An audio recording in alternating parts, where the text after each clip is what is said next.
नमस्कार। जय श्री राम। मैं अपने इस वीडियो सेशन में आज एक ऐसी एक्सपीरियंस को शेयर करने जा रहा हूँ, अनुभव को शेयर करना जा रहा हूँ, जिससे कभी कभी अपना कॉमन सेंस ही अपना मदद करता है, डॉक्टर की सलाह के विपरीत भी। हमारा 7-8 साल से हार्ट का ट्रीटमेंट की दवा कंटिन्यूस चलती है। जैसा आप सभी लोग जानते हैं कि एलोपैथिक में दवा लाइफ लॉन्ग खाना पड़ता है। बहुत सारे रोगों का एक बार दवा स्टार्ट हो गई, पूरे जीवन खाना पड़ता है। तो मेरी दवा कोई 7-8 साल से चल रही थी, नॉर्मल चल रही थी। एक बार अपने एक्सपर्ट डॉक्टर से, जो इंडिया लेवल के एक्सपर्ट डॉक्टर हैं, उनसे रिक्वेस्ट किया कि सर दवाइयाँ बहुत खाते खाते जीव गया है, कुछ दवाइयाँ कम हो सकती हैं क्या। तो उन्होंने एक दवाई दूसरी लिख दी। कम तो नहीं कर सके, लेकिन एक दवा जो पहले चल रही थी उसको उन्होंने बदल दिया। यद्यपि मैं बोला था कि हमको कोई तकलीफ़ नहीं है, नॉर्मल है, कोई असुविधा नहीं है, सिर्फ दवाई कम करने का रिक्वेस्ट किया, तो एक दवा उन्होंने बदल दिया। दवा बदल करके हमने दवा खाना चालू किया। दवा जब खाने लगे तो 1 महीना के बाद हमको वॉकिंग करते समय चक्कर आने लगा। और जो वॉकिंग करके करीब 2 किलोमीटर चले गए या 1.5 किलोमीटर चले गए, और चाहने के बाद जब लौटने लगे तो रास्ते में चक्कर आने लगा। अब लग रहा था कि मैं घर वापस नहीं आ सकता। बहुत मुश्किल से लड़खड़ाते हुए, सब कुछ पेड़ घूम रहा है, बिल्डिंग घूम रहा है, पृथ्वी घूम रही है, ऐसा सब कुछ दिख रहा है, और पैर सही तरीके से नहीं पड़ रहे हैं। नहीं लग रहा था कि मैं घर वापस आऊँगा, बट मैं घर किसी तरह वापस आ गया और चक्कर मेरा ख़त्म हुआ। फिर नॉर्मल हुआ, बेड पर लेटने के बाद नॉर्मल हुआ। फिर वो दवा चलती रही, दवा खाते रहे। फिर दूसरा महीना ऐसे ही, महीने में 1 बार और 2 बार फिर चक्कर आया। फिर मैं परेशान हो गया कि नया रोग कहाँ से स्टार्ट हो गया, बहुत परेशान हो गया।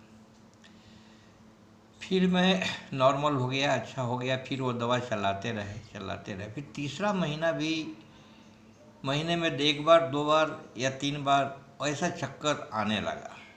जब भी वॉकिंग करने उसमें चक्कर आने लगा। फिर हमको समझ नहीं आई कि मैं करूँगा।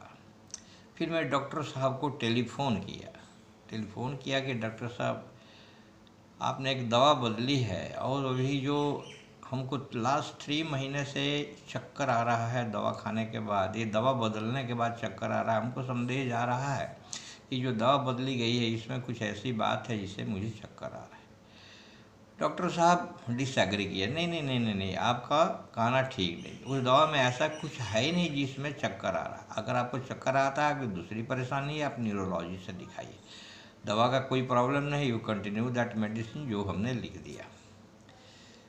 फिर लेकिन वो दवा खाने का मुझे हिम्मत नहीं कर रहा था। फिर भी मैं दवा डरते डरते खा रहा था। ये बोलने के बाद, बताने के बाद 15 दिन के बाद मैं डॉक्टर साहब को फिर टेलीफ़ोन किया, और डॉक्टर साहब को मैं झूठ बोला कि डॉक्टर साहब, ये जो दवा आपने बदल के लिखा है, वो दवा का नाम भी बताया। दवा पहले ये दवा चल रही, दूसरी दवा चल रही थी, जो आपने बदल कर लिखा उस दवा का नाम भी बताया कि ये दवा जो चल रही, इसके बाद चक्कर आ रहा है, लेकिन ये मेडिसिन हमारे यहाँ मिल नहीं रहा है। मैं एक रिमोट एरिया में रहता हूँ, ये मेडिसिन हमारे यहाँ नहीं मिलता है।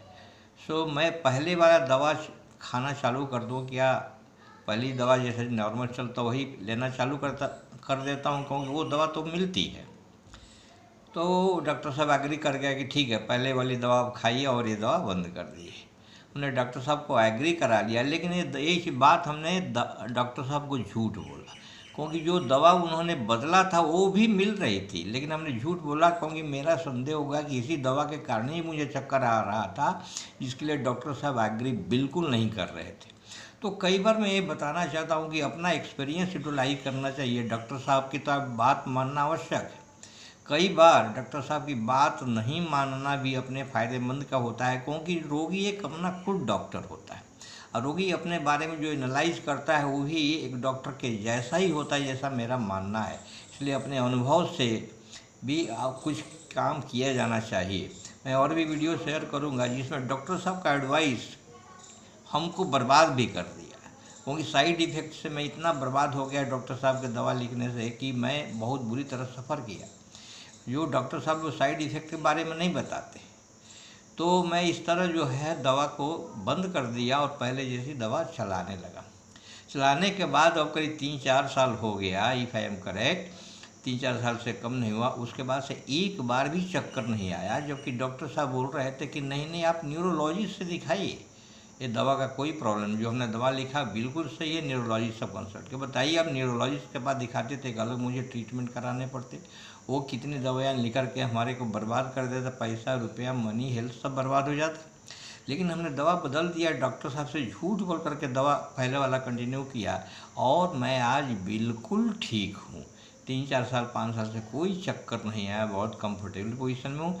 इसलिए कभी कभी कॉमन सेंस से कैसे अपने को प्रोटेक्ट किया जाए, डॉक्टर साहब के एडवाइस के अगेंस्ट कैसे प्रोटेक्ट किया जाए और उसके बारे में फुली कॉन्फिडेंट होकर के आप स्टेप ले सकते हैं, मेरा अनुभव कहता है। मैं अनुभव इसलिए शेयर कर रहा हूँ कि दूसरे के अनुभव से भी बंधु को सभी को सीखना चाहिए, क्योंकि our own life is not long enough to learn from our own mistakes and experience only. हम लोगों का जीवन उतना लंबा नहीं होता है कि केवल अपनी गलतियों और अनुभव से ही सीखें।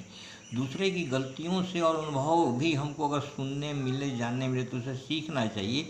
इसलिए मैं शेयर कर रहा हूँ कि इस तरह के जहाँ समस्या खड़ी होती है किसी बंधु को, वो अपना कॉमन सेंस लगा करके अपने हिसाब से भी वो चलें, और लेकिन प्रॉपर केयर ले करके, क्योंकि हम लोग डॉक्टर तो हैं नहीं, उनके ओपिनियन का गेस जाना इतना आसान बात नहीं है, लेकिन प्रॉपर केयर के साथ प्रॉपर बैलेंस के साथ करें, ताकि अपनी सुरक्षा, क्योंकि अपनी सुरक्षा हम खुद नहीं करेंगे तो फिर दूसरा कोई नहीं करेगा।